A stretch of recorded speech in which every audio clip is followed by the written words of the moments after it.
welcome to this week's edition of NCompass Live. I am your host, Krista Porter, here at the Nebraska Library Commission. NCompass Live is the Commission's weekly webinar series where we cover a variety of topics that may be of interest to libraries.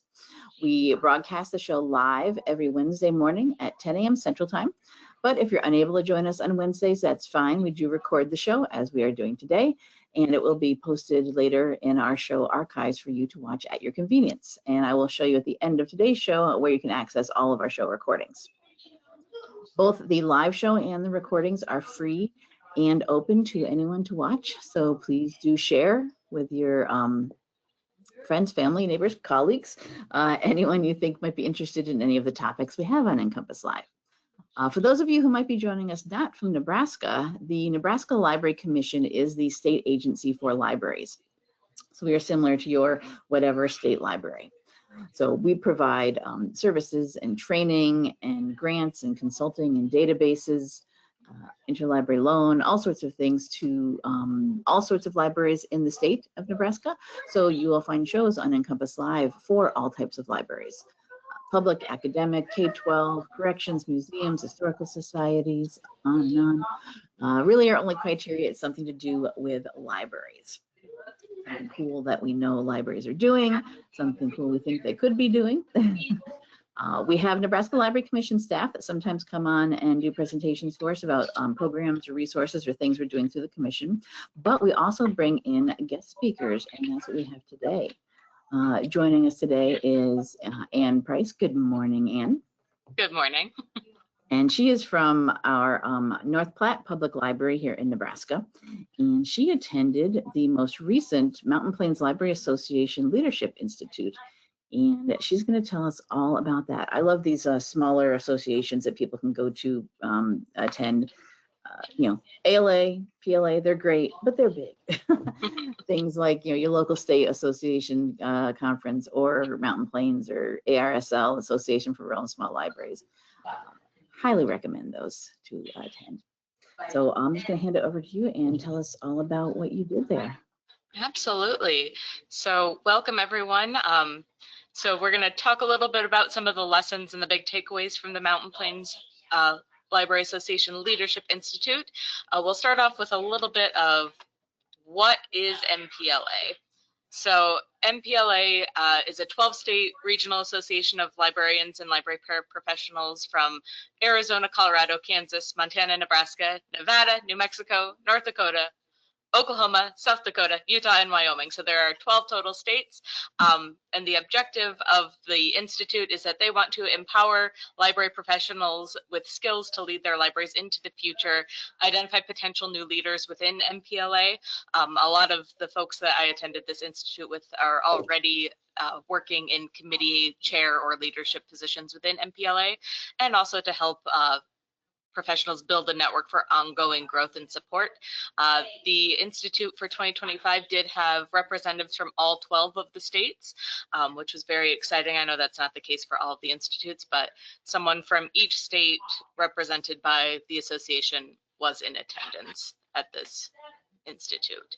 So we'll get started with sort of our first, what we walked into the Institute with. So we started off with knowing our strengths and knowing who we are and what we value, and how we show up as leaders, knowing those things. So you'll see on my screen, I've got my strengths and my values. And a huge takeaway here was that you won't have all of the strengths, and that is okay. The reason that we all band together is knowing that we are not going to be the only leader on our team. There will be other people who bring other strengths to the table, and that for the strengths that you know you might be lacking, that's when it's important to have a team that you feel you can rely on to bring those things to the table. So my primary strengths were dependability, results-oriented, and self-aware. And then the values that you bring to the table personally and professionally, mine were collaborative, knowledgeable, equitable, and resourceful. I'm very interested in collaborative working environments and building community both within and outside of libraries. Knowledgeable, I think this is a pretty common one amongst librarians. We all like to be well-read and informed and seek learning opportunities. Equitable, working to dismantle barriers and create spaces that are accessible and beneficial beneficial for all, and resourceful, being a good steward of the resources that we offer in the library and using our resources well. So those are the strengths and the values, and these were put together by Sharon Morris, who is one of the facilitators for the MPLA Leadership Institute. She gave us kind of an inventory of strengths and values that we spent the better part of half of a day going through, kind of determining what we felt our strengths and our values were and how those impacted how we showed up at work and how we lead our teams or how we show up as part of our teams and how that impacts our roles as we work. Our other facilitator, in addition to Sharon, was Jamie LaRue, who is the director of the Garfield County Public Libraries, and I'll get to some of his information in a minute. Let's see. So I've got 4 big takeaways of lessons learned and things that I really felt were very impactful in terms of how you utilize the information presented for your team. So we'll start off with growth mindset. Then we have purpose-driven conversations, creating stories for connections and advocacy, and then the spheres for leading change. So we'll start with growth mindset. My first understanding of growth mindset comes from working with children. I am the children's librarian here at the North Platte Public Library, and growth mindset is about encouraging growth versus fixed ideas. So a fixed mindset is that you think your skills just are what they are and it's not possible. If you're bad at math, you're just always bad at math. There's not a way to become better, whereas growth mindset encourages us that maybe I am not good at this particular set of math skills yet, but I can view that as an opportunity to gain new skills and belief in our capacity to grow and learn new skills. Growth mindset believes that errors are opportunities to learn and rather than personal failings on the part of the individual. You've got over here the upward and the downward spiral. This was another one of Sharon Morris's illustrations and figures that I thought was really helpful. So growth mindset gives us an upward spiral. Both spirals start with uncertainty, but the big change with the upward spiral is that instead, after we are befuddled and confused, we get to curious instead of being frustrated. And her big tagline was, if you can get people back to curious, you can turn a downward spiral into an upward spiral. Rather than spiraling down into frustration and self-doubt and feeling stressed, you can be curious and begin exploring opportunities and discover to hopefully bring about transformation and positive change. And I think, especially in library land, we've both worked with people and sometimes with the public who struggle with getting ourselves into an upward spiral versus a downward spiral. So that was something I thought was very interesting. Oh, should I pause for a question, Krista? No, I was just agreeing. Yeah, I totally get that. Yes. It is something, errors or opportunities, learning from failure. That's something that I think we've been talking about a lot in recent years, that it's okay to struggle and fail, and you can get somewhere good from that. Yes. They don't have to be, everything doesn't have to be a success right off the bat, and it's not going to be. So like I said, I really appreciated her. She had a great kind of compare and contrast of, how different people approach situations when they're in an upward versus a downward spiral, and how it really impacts, your overall feelings about, your job and general day-to-day life. So I thought that was really awesome. Right. So the next one is purpose-driven conversations. So there's 2 parts here. We talked a lot about leading better meetings and then the 20-second conversation. Leading better meetings are very much outcome focused, focusing on the outcome of your meetings and formulating your agenda based on what needs to happen in that meeting, what decisions need to be made, what's the ideal outcome, what are the quick wins? So what are the things that can be decided in this meeting that makes everyone feel like it's productive and makes people feel like decisions have been made and that we're moving in a good direction? And then what does the follow-up and the accountability structure look like? I'm sure a lot of us have left meetings with action items that don't have perhaps hard and fast deadlines, or just like, oh yeah, look into that. So definitely the accountability and follow-up structure of making sure that there is a timeline for people to kind of report back, whether that's through another meeting or a more informal channel via email, or if you are Teams, library, Slack, whatever you're using, just to make sure that everything continues moving in the right direction. I know a lot of us, I've always been in meetings where sometimes it's like, ooh, that meeting was a lot of information, but did we actually come to any conclusions about anything? So I thought this was a very awesome way to think about it, the project, the outcome, quick wins, and then how you deal with follow-up. Those 4 things I think make for very successful meetings. And I've been using this particularly, I am on the board for the Children's Museum here in North Platte, and I found that our meetings feel a lot more productive just following these 4 things. The second part of purpose-driven conversations is the 20-second conversation. So these are conversations for when corrective conversations need to happen with employees. And those sort of 4 things that they break down to are the common goals, the facts, the impact, and then agreement and accountability.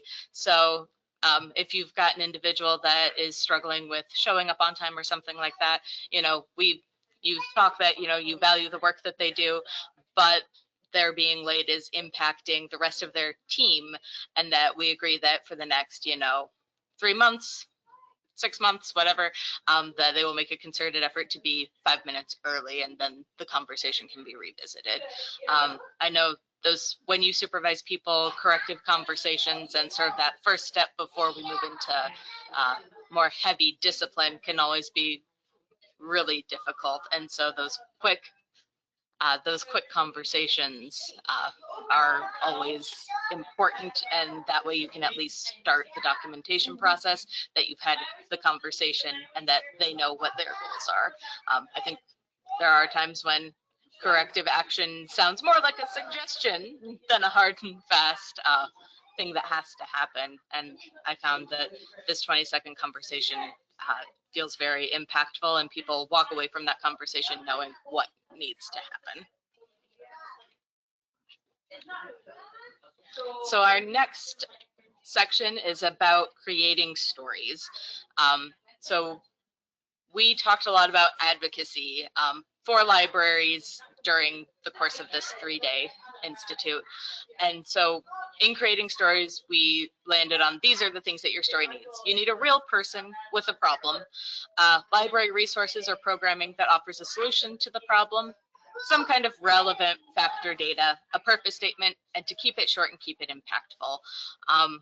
I know advocating for the library, whether it's in more formal legislative measures or even just when talking about it with patrons or with community members who maybe don't always see the value of the library, it can be difficult, but something like this keeps it short and keeps it impactful and something that people can remember. I do have an example story for you. The one that Jamie LaRue led with, this is his formula for impactful stories. He led with Caden, who was a 4-year-old boy who had a stutter. The library program was a Read to Dogs program. So Caden comes to the library and starts reading to dogs, and eventually he no longer stutters. His relevant factor data were about the 200 plus kids that came in and read to dogs over the course of that year, and that libraries change lives for that purpose statement. Again, short, impactful. We all want to see Caden flourish, and the library has helped him to do so. And the big thing is keeping it as short as possible, because keeping it shorter keeps it more memorable, sort of more pithy, the better, just so that it sticks in people's minds and they feel like they have something that they can repeat when someone else asks them about the library. And finally, we have spheres for leading change. So here we work out in a ripple effect. So starting with yourself, what changes you want to see in yourself. I think we've all had times where we feel burnt out with our jobs or life in general, and sort of what and how and when you feel you can make changes for yourself to reinvigorate your passion for your work or your enthusiasm for what you do. And then we ripple out to the team. What goals do you want your team to identify? What kind of goals do you want them to set for yourself, and what kind of a timeline do you want them to have? rippling out to maybe your broader library culture and effectiveness. What culture shifts do you think need to happen at the library? How can those things be impacted? You know, how long would something like that take? And then rippling out to your community, you know, what do you feel you can impact community-wide? Maybe this isn't something specifically library related.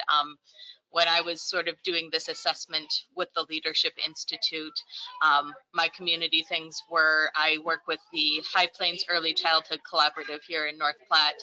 We put on events for people with children, particularly under the age of 6, to encourage parent-child together time, to encourage that quality time and learning through play.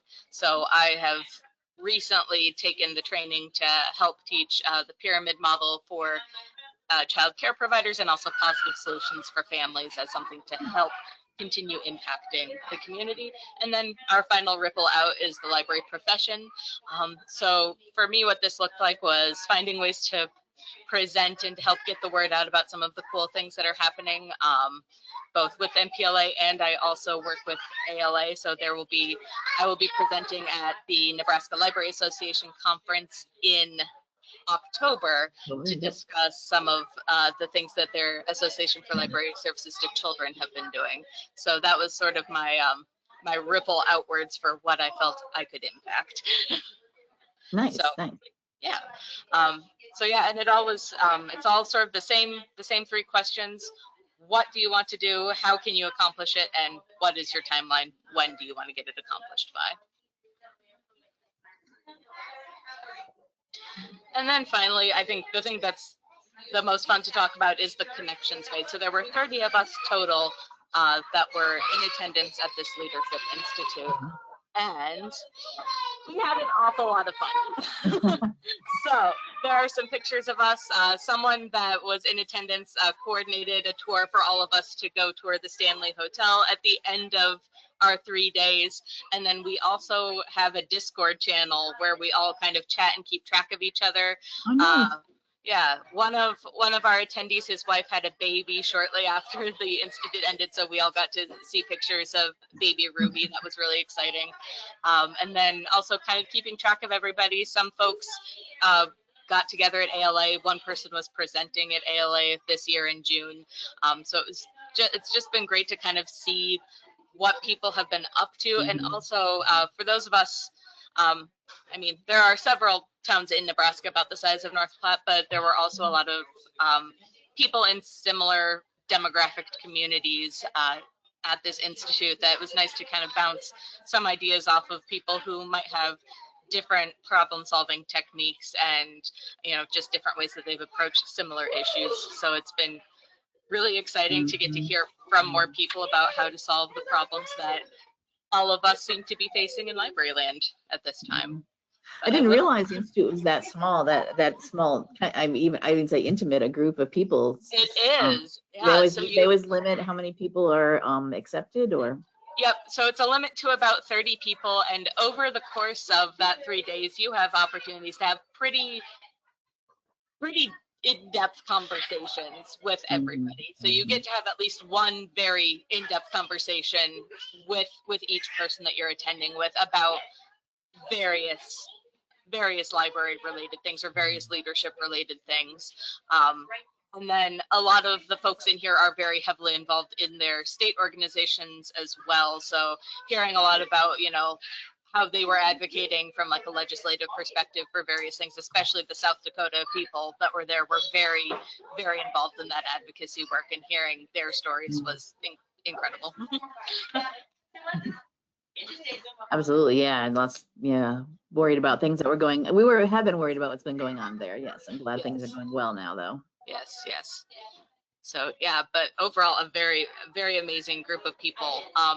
The application process is fairly rigorous. It does ask for 2 letters of recommendation and then a pretty extensive backlog of what your work in library world has looked like. But the next, it's an every other year institute, so the next one won't happen until 27, I believe.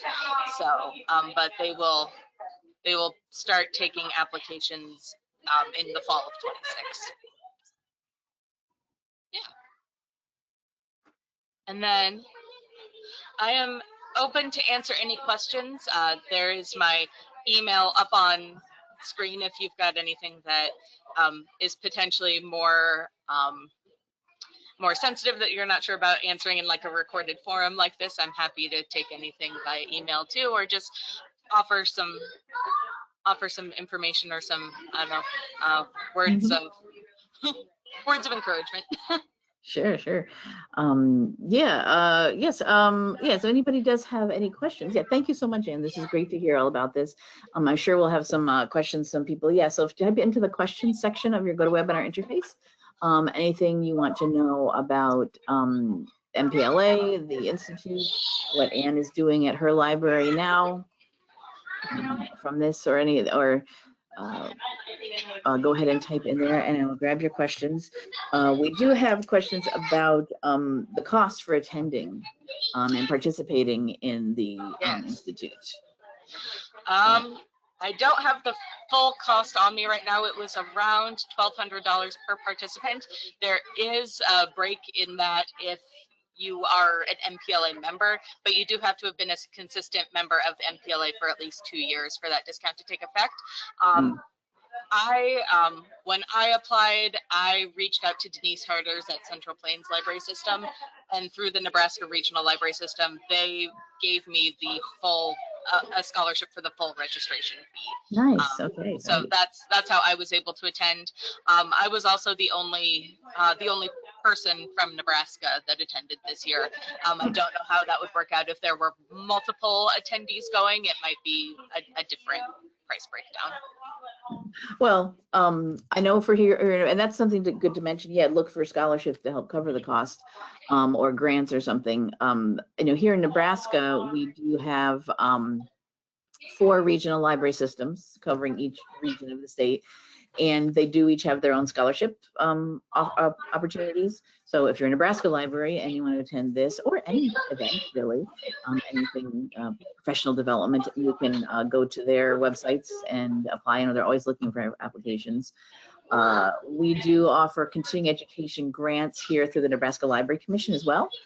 They're offered at a certain time of year. They do open up in the fall, and they will open for, for this particular event, like you said, and it does, I think it says here on the page, the next one will be 2027, but our grants open up every fall for something you're going to attend the next year. So that is another opportunity you could use to get some funding for attending as well.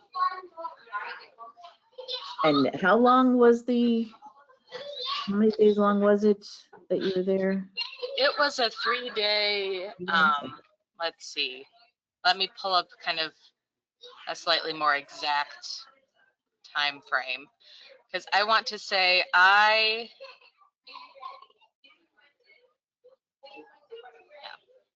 So we arrived Sunday evening, and there was kind of a less formal kind of social that evening for just a chance for everyone to get to know each other. And then we were there through, we all left Thursday morning. So it was really the bulk of everything was Monday, Tuesday, Wednesday, but it was like almost a full week out of office. Those extra days for getting there and travel and budget it. Yeah, they give you some extra time for travel, and they bake it into kind of what they consider their conference time, just to ensure that you're there the whole time. And I would say it's 8 to 5, Monday, Tuesday, Wednesday. Those 3 days are all very full. I know some of us went out and had breakfast on that Thursday and things like that. So good opportunity for those who weren't leaving right at the very beginning of the day.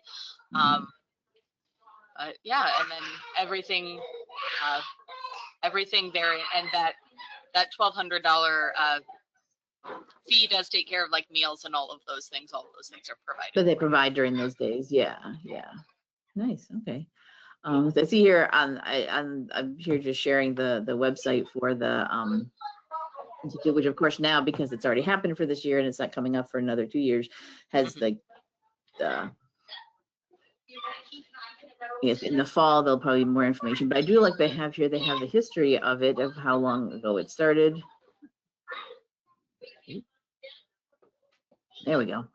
And what's happened over the years during the event. So if you do want to learn more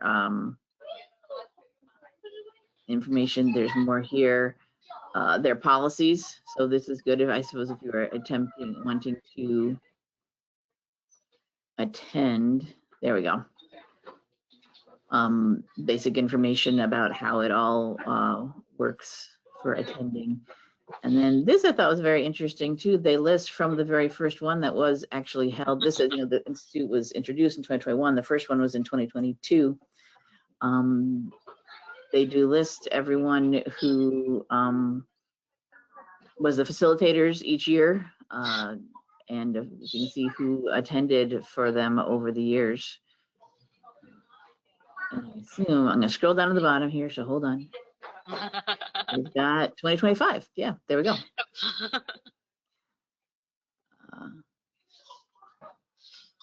And I suppose it might also be worth noting, this is not just limited to public librarians. Academic and special librarians are also free to attend. I know for sure we had at least one law librarian, and we had a handful of academic librarians that were also in attendance this last year. So. Yeah, oh, definitely, because that I mean, everybody needs this kind of training, and like I said, the only requirement is that being a member of the MPLA, which is an organization for all types of libraries. Yeah. And it's nice to see names of people here that I recognize too. Jamie LaRue and Robin Hastings have both been on NCompass Live in the past. I haven't read through all these names, so and well, Anne has been on NCompass Live before as well. So got some good people here, and you see there are people from multiple states. So yes, we could definitely. It's not something that's restricted that only one person from Nebraska could go. It's just Anne was the only one that looked into doing it this particular year. So I definitely recommend seeing if you would want to. Let's see, we do have a question here. Oh, okay, good question. What did this is talking about the leadership and core values that what you started out with. What did they use for that first part? Like, what was the, how did you come up with your particular? Yes. So it was based on, Sharon had developed something called the leaders model. So it gave us kind of a, I don't want to call it a quiz because it's not that, but kind of some big overarching strengths and values. And you kind of went through and ticked off the ones that you felt most represented you. And then you kind of kept narrowing them down to kind of come down to like what kind of your big 3 or 4 were. And sort of the things that you felt most embodied kind of your leadership style, your professional style. Some of the other things that I didn't find that fit me very well for the strengths were energetic, which was kind of around like humorous and like camaraderie building. I'm a lot of things. I'm not a very funny person. So that wasn't something that I felt particularly drawn to. And then there is also ambitious, which is kind of big vision oriented people. I am much better at executing other people's vision than I am at having big visions. So I'm a little more detail oriented than I am ambitious. So those were some of the other things that were in there that I just felt weren't quite my wheelhouse, but are definitely in the wheelhouse of other people I work with, and definitely with other people in the Institute. So yeah, and I wonder if some of these things, like, are you consider yourself funny or humorous? I wonder if other people would think differently of you about that. It's like, oh, sure you are. Yeah, so it's always interesting to see, how you view yourself versus how other people view you. I think it would have been really interesting to like have one of my staff members fill it out for me and see what they think. Yeah, have someone else do it. And I wonder too, because this is something that you did at this was done the first day of the event or beforehand? Yes, the first day. Okay, so after you were there. So was there I think it'd be interesting too, after you go through the 3 days, do you now think differently about any of those things? Like, did you learn something that you're like, actually, after going through all this training and seeing what other people talk about or what I've learned how to do. I realized I did actually have that particular. Yeah. And I think there's also like sometimes you, depending on the day or what's going on, sometimes you kind of fall into more of them. It's just maybe what you feel more comfortable with. Because I'm like, are there times that maybe I fall into being more energetic and more humorous? Maybe it's just maybe not all the time. Well, as a children's librarian, you have to be entertaining, right? Yes. To the kids. Well, and that's sometimes I tell people, I'm like, I'm very funny to like the under 5 set. I'm not sure about anybody else. So Well, that's an important group, definitely. That's your core audience. yes. So that's not a problem. Yeah. And I know some of those strengths were taken directly from the ALA's got like a list of like core tenets for librarianship, and some of those their core values competencies. Yes, so yes. some of the values stated there came directly from that listing. So Okay. So is Sharon Morris, is she at a library, or she's just like she's an independent consultant type person now? She's an independent consultant now. Okay. I know she has been in libraries, but I don't recall what her last library was. Yeah, because I know of her as well. I just don't remember. Yeah. And that's actually looking at the facilitators here. The first one up here. Come on. There we go. Maureen Sullivan. We've had she a while ago did her and I think her husband did session. We had a leadership institute here in Nebraska, so specifically a Nebraska one for a couple of years, and I know she did that. I don't know what they're doing now, but they're still in that business. But you know, this is a she did it for quite a few years, I guess it looks like. Yeah.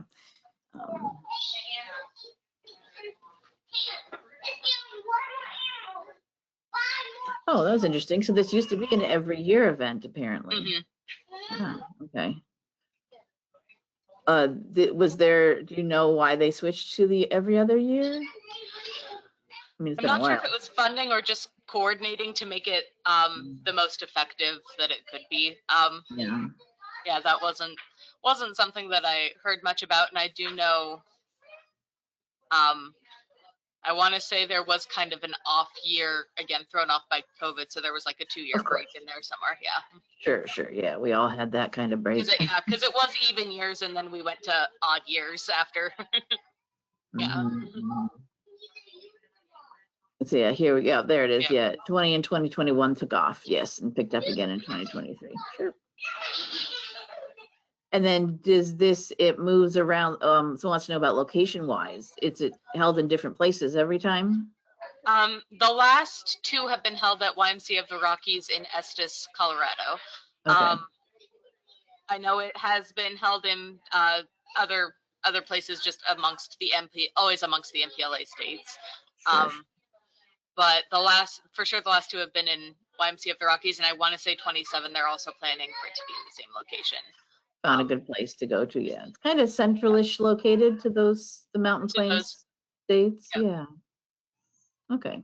Just right, because I know some things like conferences, like the MPLA conference, moves around to between the states that are all part of it, the regular annual conference. Yes.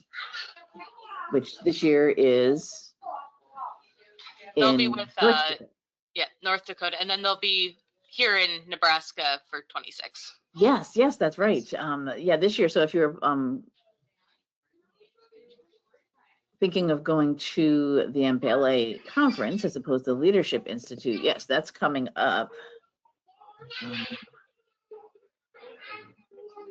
And it's a tri-conference of North Dakota, South Dakota, MPLA. Makes it a three conference.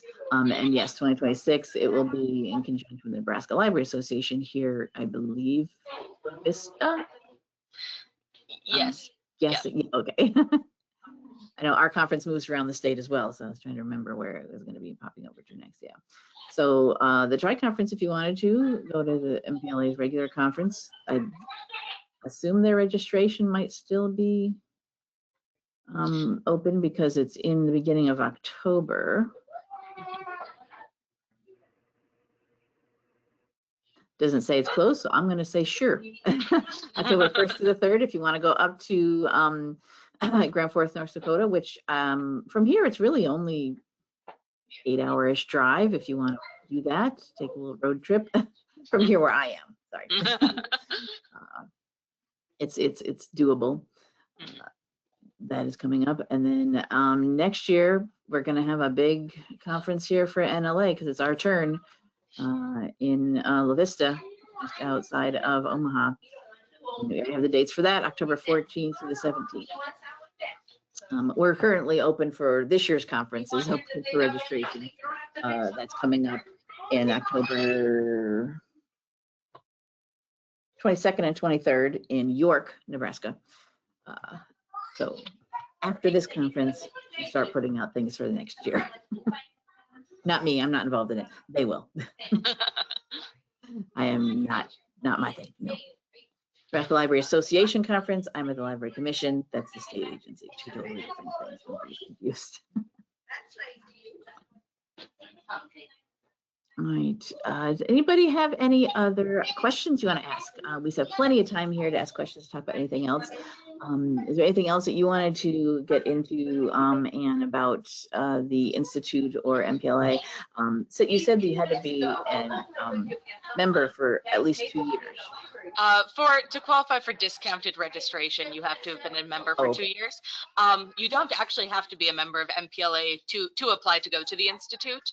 Okay. I do think it maybe makes it, I don't know if it makes a difference in terms of who they select, if they put a priority on folks who are members or not. I had been a member, so but yeah, if you there's the application involves, like I said, a couple of letters of recommendation, and then there is kind of like some essay questions that you fill out just about what your interests are, what your kind of engagement in the library profession is, and they use a lot of those in determining, I believe, who goes. So, and I know they said they do like having representatives from each of the 12 states if possible. Sure. Yeah, I think it's always worth putting yourself out there to see what happens. So. Yeah, I mean, it doesn't cost to apply. Nope, it's absolutely free to apply. Yeah, and just to see if you can get in, and if not, you can try for the next one. Yeah. Someone does have a question about, is this for new people in the profession, possibly new, because you're looking to become, get your leadership, drive going, or would it be something for someone at any stage in their library career? What do you think? I would say someone at any stage. We did have a few people who had been longer term librarians who had recently moved into kind of new roles where they were supervising more people, or they had replaced like a long time supervisor in some respects. So I think you could do it wherever you're at in your career. We also had a few people who weren't in supervisory positions, but kind of like a leading where you are kind of idea that, again, if you're interested, I would say at any point in your career, you would certainly have, you would certainly, I think, have a good shot regardless of whether you were new to the profession or not. Because oftentimes I think some of these leadership or new things, they do give the impression that you're just getting into the profession and you need to know how to do it, how to be a leader, how to do that. And I did, well, not to call anyone out, but looking at the photographs you shared, there were obviously some people that were older in age, definitely. I saw lots of nice looking gray hairs. And also people that I know, like Robin's been she's one of the mentors, but people have been in the field for a long time, like yourself. Yeah. Yeah. And Robin only attended the 23 Leadership Institute. So she had attended fairly recently, despite how long her career's been. So yeah. Right. Yeah. Nice. Yeah. I was going to say something else that I forgot. Okay. And I was going to say something else, and then it totally just went out of my head. Okay, it happens. I'm trying to keep up with everything. Yeah. Well, I think it's a great event. Definitely a great resource. And I was going to say, I know I think it's good. You mentioned having people who are from different types of libraries, that it was great to talk to them to see, how things are done elsewhere, but having people at different stages in their careers, I think is important too. Sometimes some of these, intro sessions or new leaders or new to the profession things, and you're great. You've got everyone is at the same stage, just starting out, and you've got your mentors, but having people at all different times of their career, I think can be very beneficial into the discussions you have too. Yes, absolutely. Yeah. And also seeing people at various stages of their careers who were still interested in like making changes within their organization and trying to find ways to, make libraries more efficient, make them, help lead them into good hands for whoever comes after them, I think was also really inspiring. Yeah, you mentioned getting burnt out and just getting stuck in the, it is what it is, it's what I do, whatever, but it doesn't have to be that way. No, there's people at all, I always wonder sometimes, I've been in this profession for a long, long time, is it too late for me to do something new and interesting and make a change? And no, just got to figure out what it might be. Yeah, absolutely. And it definitely the people who've been in the careers in the profession for a while, the newer librarians, I'm not going to say younger because newer is really what we're talking about here. People can come into this profession at any age for the first time. People are changing careers, all the time. Absolutely. May come out with some great new ideas that the people have been around for longer just never thought about, and then they can jump into it together. Yeah. All right. Oh, somebody does want to know, and I think I did talk to you about this, Ann, about the slides. Yes. Is your slide presentation, are you okay to share that? Yes, I will get the PDF to you after we disengage here. Perfect. Yep. Okay. Yes. So then the slides will be available, yes, for everyone to have access to, those nice graphics and the spiral up, not down, will be available afterwards on the archive page. But does anybody have any other questions you want to ask? Looks like the questions have kind of slowed down. That's great. We got everyone's answered so far. We do have plenty of 15 minutes or so left in our official hour. But if you have anything else you want to ask of Ann, get it into your questions section and we will do so.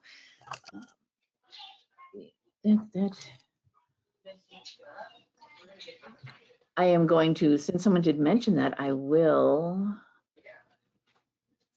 here show you where we do have all of this. There we go. So since someone did ask about the slides, yes, today's show is being recorded, and it'll be on our archive page. This is our main NCompass Live website that I'm sure you all possibly went to register for today's session. If you use whatever is your search engine of choice and type in NCompass Live, you'll get this page and our archive page. Here's our upcoming shows, but right underneath them is a link to our show archives. And this is where all of our show recordings live. Most recent one's at the top of the page. So this is last week's session. But today's will be the same thing, a link to the recording, which is on our Nebraska Library Commission YouTube channel, and then a link to and slides that I will post up on our SlideShare account after she sends them to me. This particular session had this presenter also had a bunch of her resources in a Google Drive, so we have an extra link to that. But for today's, we'll just have the recording and the presentation that will be in the archive. Everyone who registered for today's show and attended today's show will get an email from me letting you know when it's available. We also should be by the end of the day tomorrow, as long as GoToWebinar and YouTube cooperate with me. We also push it out onto our social media. We have a mailing list here in Nebraska that we, for Nebraska librarians, but we also do have a, there we go, a Facebook page for the show, for NCompass Live. So if you like to use Facebook, give us a like over there. We post reminders, your reminder to log into today's show. We introduce our presenters each week, and when the recordings are available, we post it. We use the little hashtag NCompLive, a little abbreviation for our show name on here. We also push out some notices of new shows onto the Library Commission's Instagram account. The Nebraska Library Commission also has a Facebook page and Instagram, so I use that as well. So keep an eye on us on your social media if you like. While I'm here on the archive page, I will also show you there is a search feature here. You can search and see if we've done a show on a particular topic, to see if we've done a show on something you're particularly interested in. You can search the full show archives or just the most recent 12 months if you want to limit it to just something current. And that is because this is our full show archives, and I'm not going to scroll all the way down because you can see this is a large list. I don't want anyone to get dizzy, but this is our full show archives going back to when NCompass Live first premiered, which was in January 2009. So this is crazily the 17th year of NCompass Live, and we do have all of our shows here. We do broadcast almost every week of the year. We always take off our state conference week because everyone's at the state conference, so you don't have a full 52 shows every year. And if we've had technical issues or sometimes over the years here and there, people have out ill for whatever reasons, we've skipped a few. But they're all here, and just pay attention when you are watching a show to the original broadcast date. Some of the sessions will be great to watch, stand the test of time, still be good, useful resources, but some things will become old and outdated. Resources may change drastically, links might be broken, people may work in a different place than when they presented to us for us before. But this is something libraries do. We keep them for historical purposes oftentimes, and as long as we have a place to keep all of our show archives, which right now is the Library Commission's YouTube channel, we will always have them up there for you to watch. Maybe watch some of the old ones if you want to see what were libraries doing 15 years ago. What was the big, you'll see a lot of ongoing things that have always been a concern or an issue or something we're working with, which is, I think, very interesting too. And I think if I type in, and you were on here previously, let me see if I can get this to bring up your previous session. Oh, it's that golden sower getting the no from there we go. Yes. Yep. Our search feature is, yeah, that's right. This is you presented for us, and on your in your capacity as being part of the Golden Sower back then. Yeah. Our Nebraska's awards for children's awards. The children pick the winners of the Golden Sower. Yeah. All right. Does anybody have any last minute desperate questions they want to ask of Anne before we do wrap things up?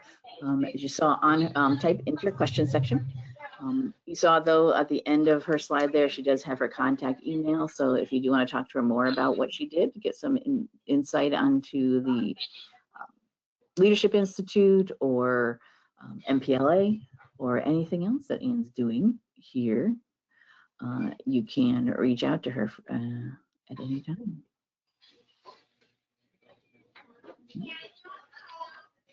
Don't want to rush anybody out, so I'm making sure nobody, I can't see if you're typing, so I have to wait and see until something pops up. All right, I think we will wrap it up for today then. Thank you so much, thank you everyone for being here. Thank you so much, Anne, for telling us all about the MPLA Leadership Institute. Like I said in the beginning, I love these smaller events that people can go to. The Leadership Institute itself, MPLA conferences, smaller than sometimes these ALA and PLA is overwhelming for a lot of people, and it's just too much. But I like the smaller ones myself. So thank you so much, Anne. Yes, thank you. Thank you for having me. Yeah. So, all right, that'll wrap up for today. I hope you all, this is our upcoming shows, August and September, getting filled in. Next week, we'll be talking about, it is a very Nebraska specific topic, but if any libraries are interested in what we're interested in what we're doing here, we do have a Nebraska Libraries on the Web program where we provide free WordPress websites to libraries in the state, to public libraries, and it is changing. There have been some changes to WordPress and budgets on our side, and so we are switching to a slightly new model for it. We are still going to be offering free basic websites for libraries, but there's going to be some more in-depth ones that you can join in and pay for. So join us next week, and on it's Amanda's Pretty Sweet Tech session. It is the last Wednesday of the month, so that means it is Pretty Sweet Tech Day, which always the last Wednesday of the month, Amanda Sweet comes on. She's our technology innovation librarian here. She always comes on last Wednesday of the month to talk about anything techie related. We have tech stuff other times during the month, but you can always depend on her to be here the last Wednesday of the month. And she is actually in charge of our Nebraska Libraries on the Web program. So she's going to be talking about the changes coming to that. So if you are a Nebraska library, definitely, and you are interested in, you have a current website, if you don't have a website, this is something that might be useful to you. Or if you're from another state and you're just interested in what we're doing here, definitely join us next week. So for that and any of our other upcoming shows. So thank you everybody for being here today, and hopefully we'll see you on a future episode of NCompass Live. Bye-bye. Bye.